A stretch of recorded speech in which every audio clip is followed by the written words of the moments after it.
Good morning everyone! Eto na naman tayo. Si Maymay Vlog magluluto and magbibigay ng tip para ma-maintain na hindi kayo kapitan ng mga sakit. So eto guys, I'll show you guys how. Itong mga bowl, tatlo, I have 3 bowls. And I have old red onions na siya. Itatapon ko siya ngayon kasi papalitan ko ng bago guys. Hang on. So, heto nga siya guys. Papalitan natin ng new red onion na bagong nakat ko. So, ito na. Nakat ko na siya guys. Lalagay mo lang ganyan. Yung tatlong ano mo. Ganyan siya guys. Oh. Oh. And then, sa tatlong bowl yan guys. Okay. Should be good. Should be good. And that's it. So, 1, 2, and 3. So, 3 balls siya, guys. And ayan na nga. Ilalagay na natin ngayon sa kwarto, guys. Ang isa sa living room. And then, ang isa sa bedroom ko. And then, ang isa naman is sa bedroom ng aking anak. So, ayan. Dito yan po pesto. Kasi ayan ang pintuan. Yan siya. So, ito ang living room sa kitchen.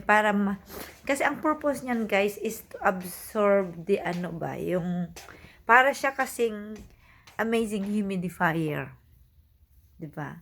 Nilalanghap niya mga dust, kung ano-ano sa bahay. And then, at the same time, kinokontrol niya ang pagdating ng mga flu or, alam mo, mga virus sa labas. So, ayan, ito naman sa kwarto ng aking anak. Ayan, kwarto ng anak ko to. And then naman yung isa sa kwarto ko naman. Ta-turn off ko na yung ilaw sa kwarto ng anak ko. And then ito naman guys yung kwarto ko. So ito nga yung bowl. And dito ko lang siya nilalagay guys. Dito sa may. Ayan siya guys. Oh. Para siya steadying. Alam nyo na. Para hindi iwas sakit ba lahat.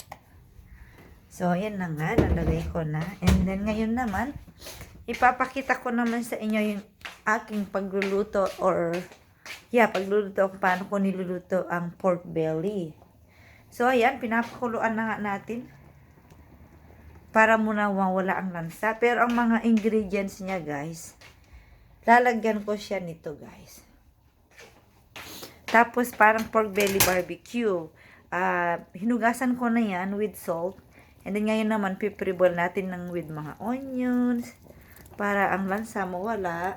Alam mo, parang kompleto ricados din siya, guys. Oh.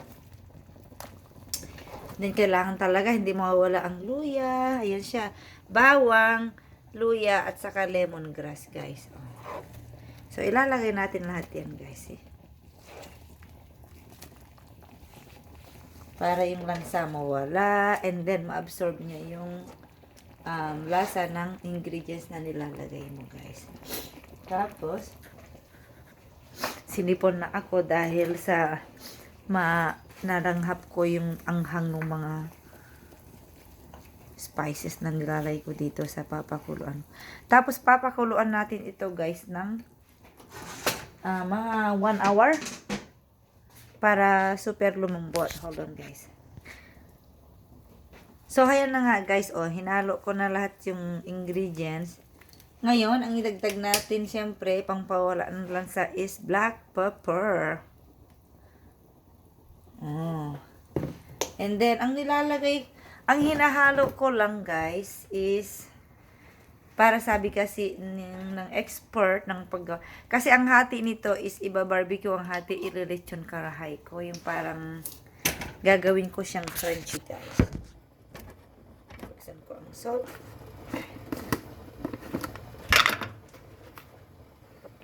So, dadagdagan natin siya ng konting salt. Para manunuot ang lasa.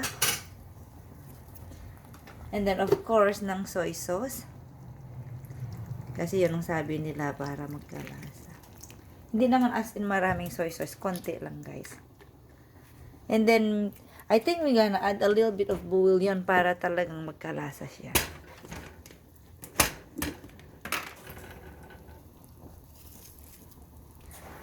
And ayan na nga guys, lalagyan natin ng konting bouillon. Isa pa. There you go. And then syempre ihalo-halo natin siya guys. Para yung nilagay nating ingredients is absorbin lahat ng karne. Ayan. Pag super lambot na siya guys, aahunin ko na. And then yung iba gagawin ko siyang lechon karaha, yung iba pork belly barbecue siya. Pag super malambot na siya guys. Diba? Ganyan lang siya. So then, ilalagay natin ngayon ang takip. Tatakpan muna natin siya guys. Yan na siya. O, diba?